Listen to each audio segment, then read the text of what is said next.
Hello students, 10th class Hindi medium exercise 3.2। देखिए 3.1 exercise को हम कंप्लीट कर चुके थे। आज हम 3.2 स्टार्ट कर रहे हैं।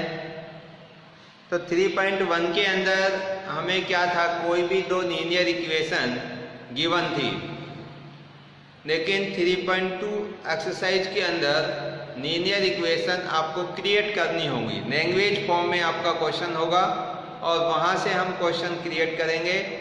उसके बाद में हमें उस इक्वेशन से ग्राफ ड्रॉ करना है और उस ग्राफ से एक्स और वाई की वैल्यू फाइंड आउट करनी है।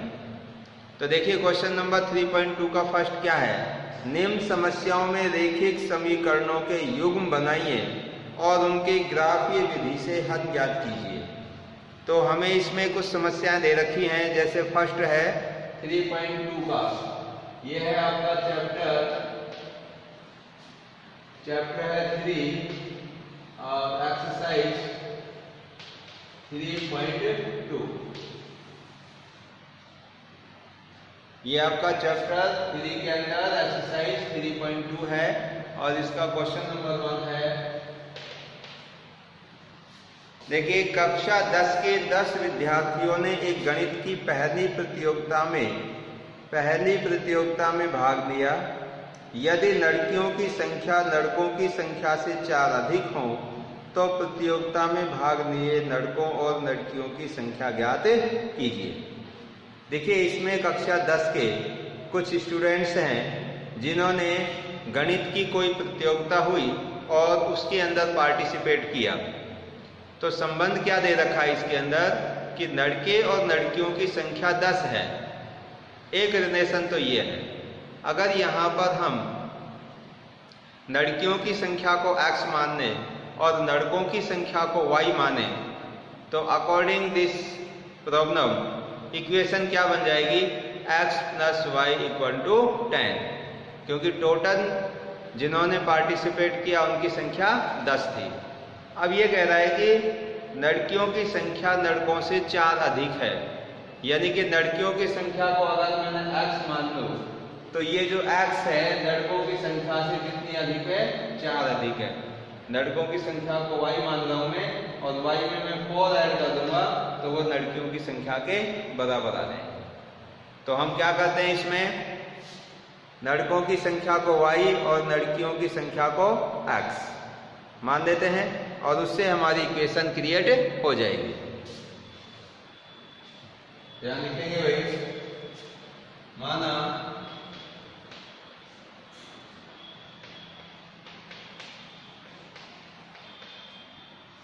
लड़कियों की संख्या = x और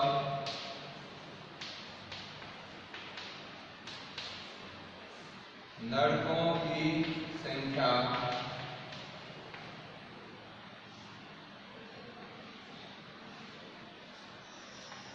y। लड़कियों की संख्या को मैंने x मान लिया और लड़कों की संख्या को y।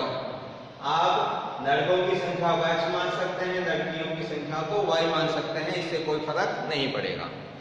अब हमें ये इससे इक्वेशन क्रिएट करनी है।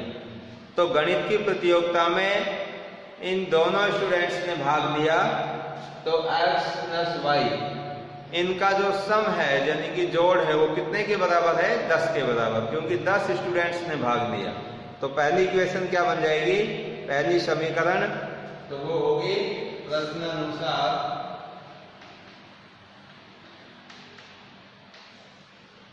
x + y = 10। ये आपकी फर्स्ट समीकरण है।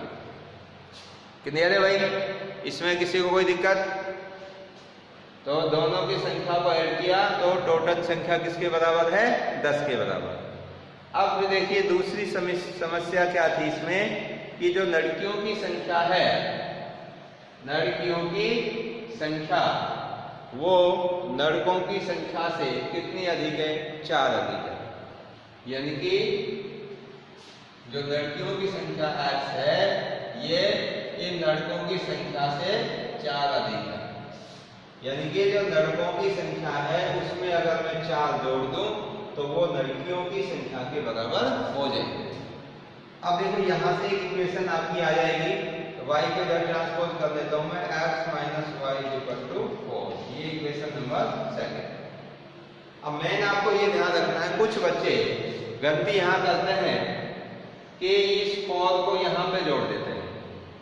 वो सोचते हैं कि लड़कियों की संख्या x है और ये अधिक है, तो वो अधिक इस 4 में जोड़ देते हैं, इस x में जोड़ देते हैं 4।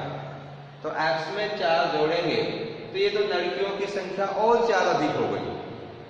तो हमें समीकरण बनानी है, इसका मतलब यहाँ पर इक्वल का साइन आना चाहिए। तो कम संख्या किसकी थी? लड़कों की संख्या थी y। अगर मैं कम में 4 और जोड़ देता हूं तो वो लड़कियों की संख्या के बराबर हो जाएगा, क्योंकि समीकरण बनाने के लिए आपको बीच में इस बराबर के साइन की जरूरत है। क्लियर हो रही है बात? क्योंकि समीकरण बनाने के लिए हमें साइन किसकी जरूरत है? बराबर के साइन की।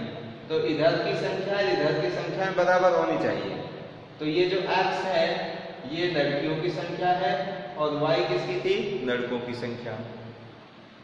समीकरण एक तरह से तराजू की तरह काम करती है। तो ये लेफ्ट हैंड साइड है और ये राइट हैंड साइड है। तो आपकी इसमें संख्या कम किसकी थी? लड़कों की संख्या कम थी, लेकिन हमें समीकरण बराबर में करनी है। तो कम में जितने कम थे, लड़के कितने कम थे? लड़कियों से 4 कम थे। तो कम मैंने लड़कों की संख्या में ऐड कर दिया, तो उनकी संख्या लड़कियों की संख्या की क्या हो गई? बराबर। ये हमारी समीकरण बन गई। जैसे एग्जाम्पल ये कह रहा है कि भाई लड़कियों की संख्या लड़कों से 4 अधिक है और उनकी कुल मिलाकर टोटल संख्या कितनी है? 10 है। जैसे इसमें इस तरह का क्वेश्चन है कि अगर लड़कों की संख्या 3 है तो लड़कियों की संख्या इससे 4 अधिक कितनी होगी? 7 होगी, और 7 और 3 को ऐड करेंगे तो 10 हो जाएगा।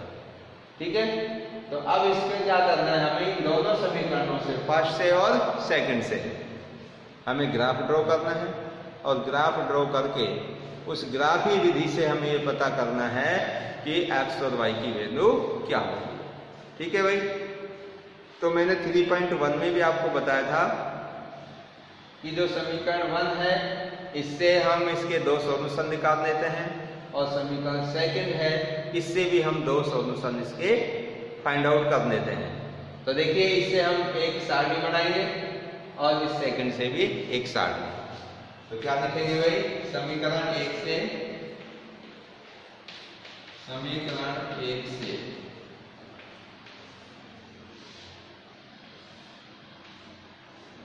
ये x और ये y।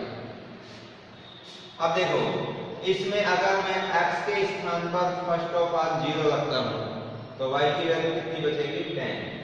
x 0 रखूंगा तो y कितना आएगा भाई? 10। और अब इसमें y की वैल्यू 0 रखूंगा तो x कितना आएगा? ये भी 10 ही है। इसकी वैल्यू y की वैल्यू 0 रखूंगा तो x कितना आएगा? 10।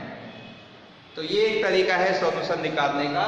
एक बार वन टाइम x की जगह 0 रखें और y की वैल्यू आप फाइंड आउट कर लें, और एक बार y की वैल्यू 0 रखें और x की वैल्यू फाइंड आउट कर लें। तो ये हमारे पास इसके 2 सॉल्यूशन आ गए। कौन कौन से आए 2 पॉइंट इसके? तो फर्स्ट पॉइंट है इसका, a का नाम रख देता हूं मैं a 0 10, और दूसरा है b, ये हो जाएगा 10 और 0। इनका नाम हमने a और b मान लिया। अब इसी प्रकार समीकरण सेकंड से, समीकरण सेकंड से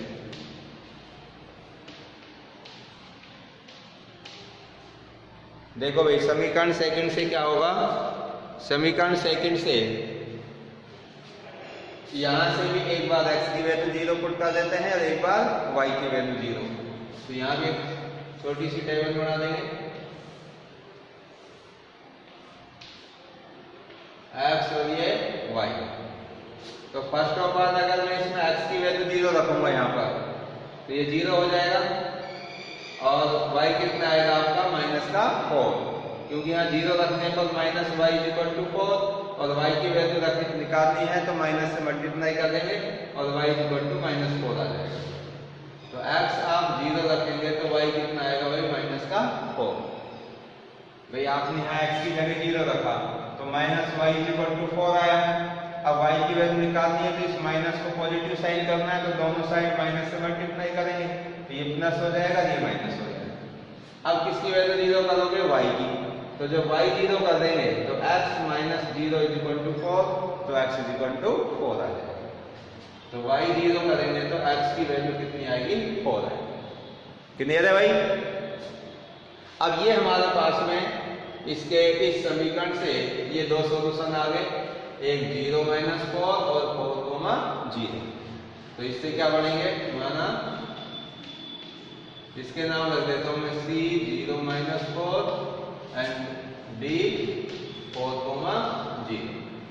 अब इन सभी पॉइंट्स को किस पे शो करेंगे हम? ग्राफ पेपर पर। तो क्या लिखेंगे? इन बिंदुओं को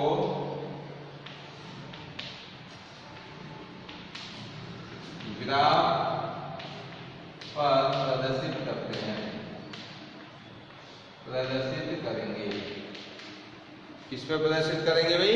ग्राफ पर। तो देखिए भाई, ये वर्टिकल y एक्सिस होता है जिसको वर्टिकल लाइन भी कहते हैं, और ये हॉरिजॉन्टल लाइन होती है जिसको एक्स एक्स कहते हैं।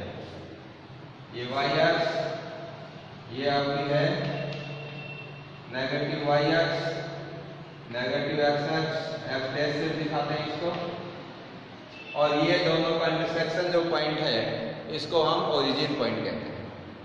अब देखो इसका स्केल लेंगे हम, पैमाना।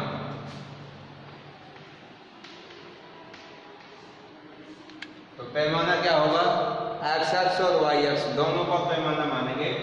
तो देखिए यहाँ पर सारी जो वैल्यू है वो छोटी छोटी है, 0, 4, -4, इधर 10 है। तो अगर आपने ग्राफ पेपर के ऐसे ही 4 हिस्से भी कर दिए तो 4 हिस्से करने पर भी आराम से इधर 10 बॉक्स बच जाएंगे, इधर भी 10 बॉक्स बच जाएंगे। तो 1 सेंटीमीटर में आप 1 इकाई का अगर पैमाना लेकर भी इन आंकड़ों को प्रदर्शित करते हैं, इन कोऑर्डिनेट को दर्शाते हैं, तो आपका ग्राफ बन जाएगा। तो क्या लिखेंगे? पैमाना x एंड y अक्ष पर 1 सेंटीमीटर बराबर 1 इकाई। 1 सेंटीमीटर में कितना दे रहे हैं हम? 1 इकाई। तो देखो अब दर्शाएंगे इसमें x अक्ष में जो पॉजिटिव डायरेक्शन है उसमें यहाँ वैल्यू कितनी है? 4, और इधर वैल्यू कितनी है? 10। तो मैक्सिमम वैल्यू कितनी है? 10 तक है। तो इसमें 10 तक शो कर देंगे। 0 के बाद इधर 1, 2, 3, इधर 4, 5, 6, 7, 8, 9 और ये 10।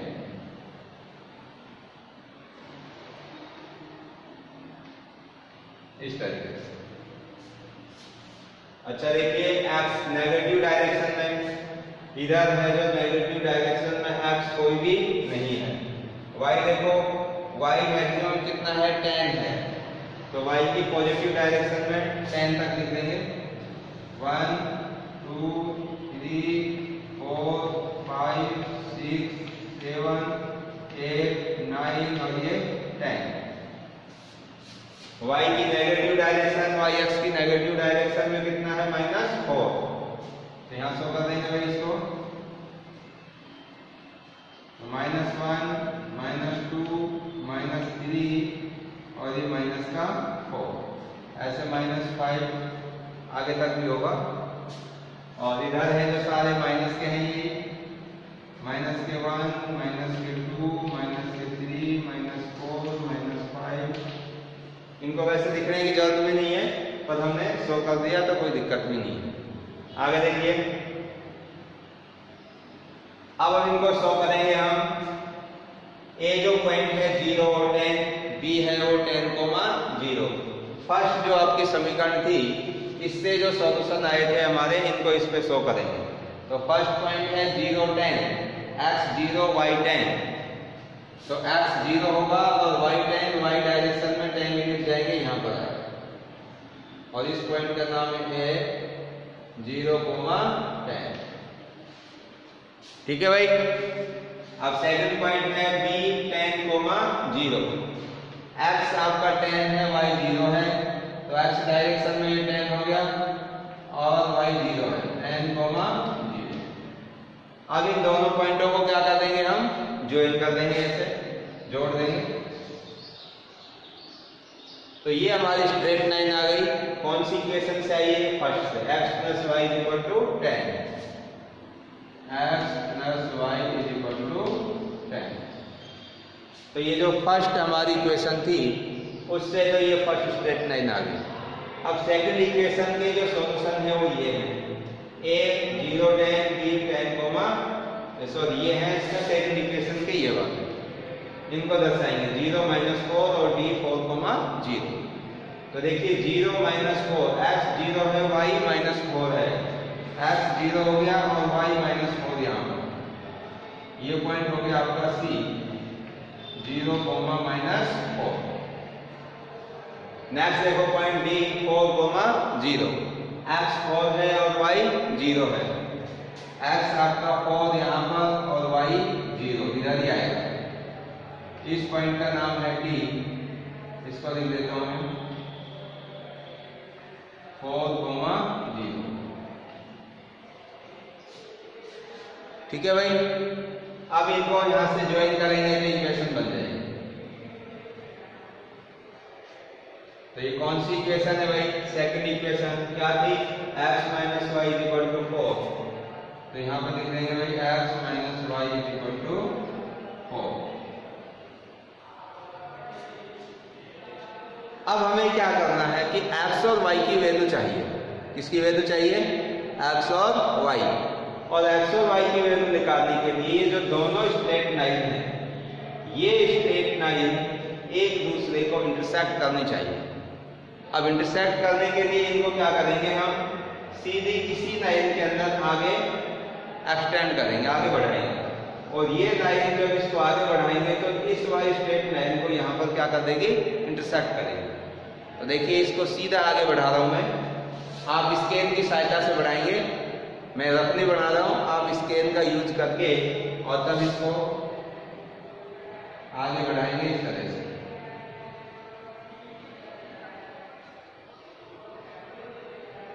तो ये हमारी स्ट्रेट लाइन आ गई। अब देखिए किस पॉइंट पर इंटरसेक्ट कर लिए? इस पॉइंट पर।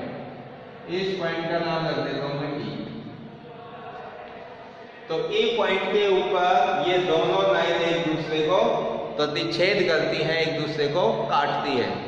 तो जो इसका प्रतिच्छेदी बिंदु होगा वो प्रतिच्छेदी बिंदु x और y की वैल्यू को रिप्रेजेंट करेगा। अब देखो किस पॉइंट पर x की वैल्यू देखिए, यानी कि इस पॉइंट से x डायरेक्शन में आप परपेंडिकुलर डाल दो, ऐसे ही। तो ये कितना आ रहा है? 7। और y डायरेक्शन में भी परपेंडिकुलर डाल दो, तो ये कितना आ रहा है आपका? 3। तो इसका मतलब जो x की वैल्यू है वो तो कितनी है? 7 है, और जो y की वैल्यू है वो कितनी है? 3। ये आपका परपेंडिकुलर जब हमने डालना तो x कितना आया? 7 और y कितना है भाई? 3। तो इसका मतलब x हमने किसको माना था? x है लड़कियों की संख्या, तो लड़कियों की संख्या तो कितनी हो गई? 7। और y क्या है? y है लड़कों की संख्या, वो कितनी है? 3। तो लड़कों की संख्या कितनी आ गई? 3 आ गई। कितने आ भाई? तो इस तरह से जो ये प्रतिच्छेदी बिंदु आया E, इसके कोऑर्डिनेट क्या होंगे आपके? 7,3। इसका मतलब x डायरेक्शन में जो वैल्यू है ये 7, ये आपकी लड़कियों की संख्या है, और y डायरेक्शन में जो 3 आ रहा है ये लड़कों की संख्या है। तो ये इस क्वेश्चन का आंसर हो गया, यानी कि लिख देता हूं मैं, देखो इधर यहां पर लिख रहा हूं, अतः लड़कियों की संख्या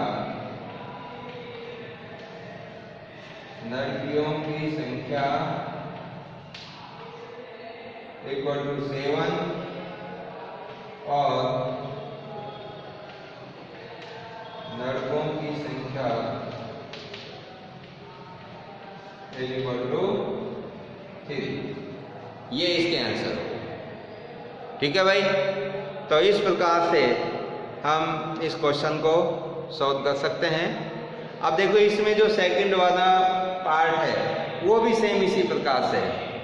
इसमें ये कह रहा है कि 5 पेंसिल और 7 कदमों का कुल मूल्य 50 रुपये है, जबकि 7 पेंसिल और 5 कदमों का कुल मूल्य 46 रुपये है।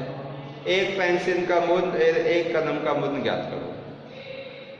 तो इसमें भी हमें क्या बनानी होगी, पहले समीकरण। तो कैसे बनाएंगे?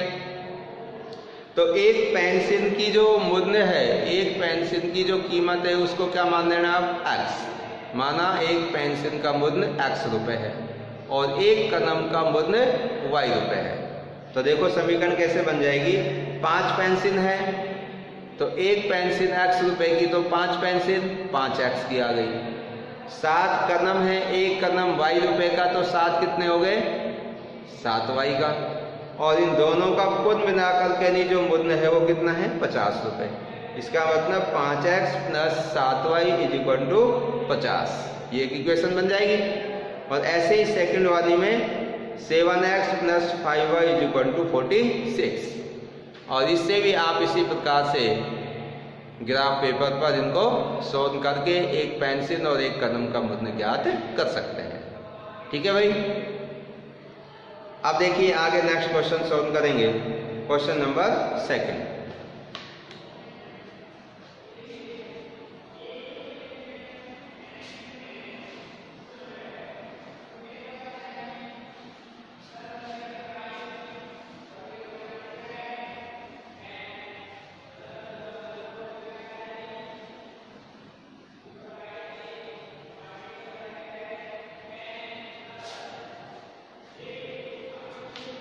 देखो भाई क्वेश्चन नंबर 2 क्या है। अनुपातों A1/A2, B1/B2, C1/C2 की तुलना कर ज्ञात कीजिए कि निम्न समीकरण योग द्वारा निरूपित रेखाएं एक बिंदु पर प्रतिच्छेद करती हैं, समांतर हैं अथवा समपाती हैं। क्वेश्चन नंबर 2, इसका फर्स्ट पार्ट है 5x - 4y + 8 = 0 और सेकंड इक्वेशन है 7x + 6y - 9 = 0। फर्स्ट पार्ट में देखिए, तो देखिए ये जो दो इक्वेशन आपको दे रखी हैं, इन दोनों इक्वेशन को अगर हम जो रेखिक समीकरण का व्यापक रूप है, दो चरों की व्यापक रूप है दो चरों की समीकरण का, तो उससे अगर हम कंपैरिजन करके देखें तो ये फर्स्ट समीकरण और ये सेकंड समीकरण, इसमें A1 5 है, B1 4 है और C1 8 है। B1 -4 है, A2 7, B2 6 और C2 -9 है।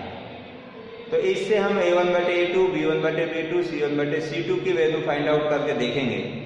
अगर ये वैल्यू आपकी ऐसे आ गई, A1/A2 does not equal to B1/B2, अगर ये स्थिति आ गई तो जो रेखाएं होंगी वो एक दूसरे को प्रतिच्छेद करेंगी। क्या करेंगी भाई? प्रतिच्छेद करेंगी। और अगर ऐसे आ गया A1/A2 बराबर B1/B2 बराबर C1/C2, तो इसमें जो रेखाएं हैं वो समपाती होंगी। कैसी होंगी? समपाती। इसमें तो होंगी प्रतिच्छेदी रेखाएं। इस कंडीशन में क्या होंगी? समपाती रेखाएं होंगी। समपाती का मतलब एक दूसरे के ऊपर आएंगी। और अगर ये कंडीशन आ गई A1/A2 = B1/B2 does not equal to C1/C2, अगर ये वाली कंडीशन आती है तो रेखाएं हैं जो समांतर होंगी। कैसी रेखाएं होंगी? समांतर रेखाएं होंगी। क्योंकि ये सारी चीजें मैंने जब आपको चैप्टर 3 का इंट्रोडक्शन पार्ट कराया था तो उसमें ये सारी कंडीशंस बताई थी कि किस कंडीशन में रेखाएं प्रतिच्छेद करेंगी, किस कंडीशन में समपाती होंगी और कौन सी स्थिति के अंदर रेखाएं समानांतर होंगी, और उनके हद बताए थे। समीकरण निकाय बताया था आपका संगत होगा या असंगत होगा। तो इसके क्वेश्चन आगे भी आएंगे। तो देखिए अब हम चेक कर लेते हैं इसको। A1/A2, B1/B2 और C1/C2 की वैल्यू निकालते हैं और फिर इससे कंपेयर करके देखेंगे।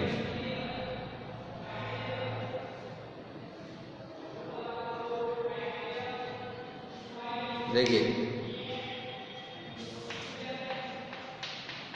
दी गई समीकरणों की तुलना रैखिक समीकरण के व्यापक रूप रैखिक समीकरणों के व्यापक रूप दी गई समीकरणों की तुलना रैखिक समीकरणों के व्यापक रूप a1x plus b1y plus b1 equal to 0 तथा a2x plus b2y plus c2 equal to 0 से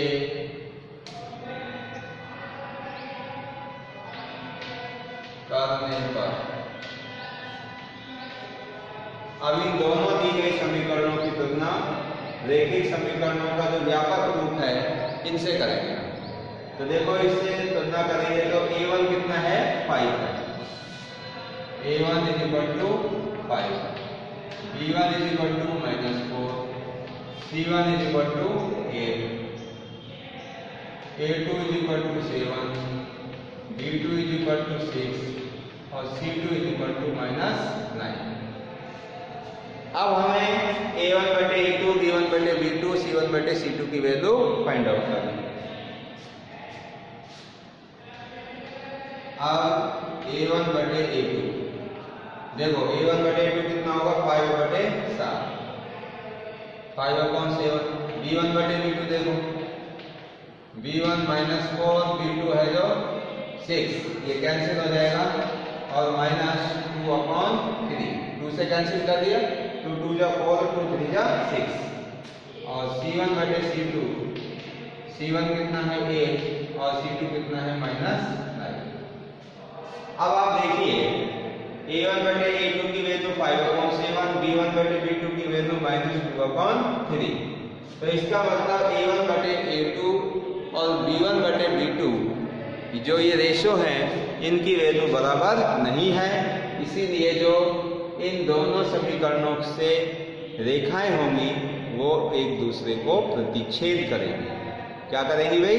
प्रतिच्छेद। तो क्या लिखेंगे यहां पर?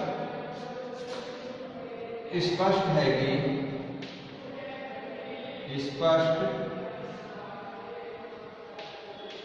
कि a1/a2 does not equal to b1/b2, ये बराबर नहीं है।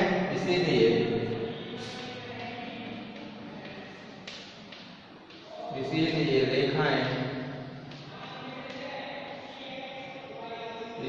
रेखाएं प्रतिच्छेद करेंगे।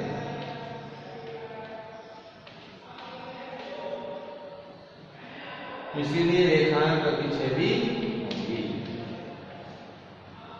क्लियर है भाई? अगर ये तीनों आपके इक्वल आ जाते तो रेखाएं क्या करती एक दूसरे को? संपाती रेखाएं होती, वो एक दूसरे के ऊपर आती। और अगर ये दो आपके इक्वल आ जाते, ये तीसरा वाला है c1/c2 इक्वल नहीं होता, तो रेखाएं समानांतर होती। क्लियर है भाई? तो बाकी के जो सेकंड क्वेश्चन के पार्ट हैं आप इसी प्रकार से a1/a2, b1/b2, c1/c2 की वैल्यू निकाल कर देखेंगे और आप पता करेंगे कि रेखाएं समांतर हैं, संपाती हैं या प्रतिच्छेदी हैं। तो ये आप कर सकते हैं सेल्फ से। तो इस प्रकार से ये क्वेश्चन नंबर सेकंड है आपका कंप्लीट हो गया है। इसमें किसी भी बच्चे को कोई भी प्रॉब्लम, कोई भी डाउट्स अगर हैं तो आप पूछ सकते हैं। और जो भी ये 3.2 के क्वेश्चंस करा रहा हूँ इनको होमवर्क में आप कंप्लीट करिए। तो आज की क्लास के अंदर बस इतना ही। नेक्स्ट जो क्लास होगी उसके अंदर रिमेनिंग आगे के क्वेश्चन सॉल्व करेंगे। अभी तक के क्वेश्चन आप ग्राफ पेपर पर उनको अच्छे से सॉल्व करिए। So thank you and thank you very much.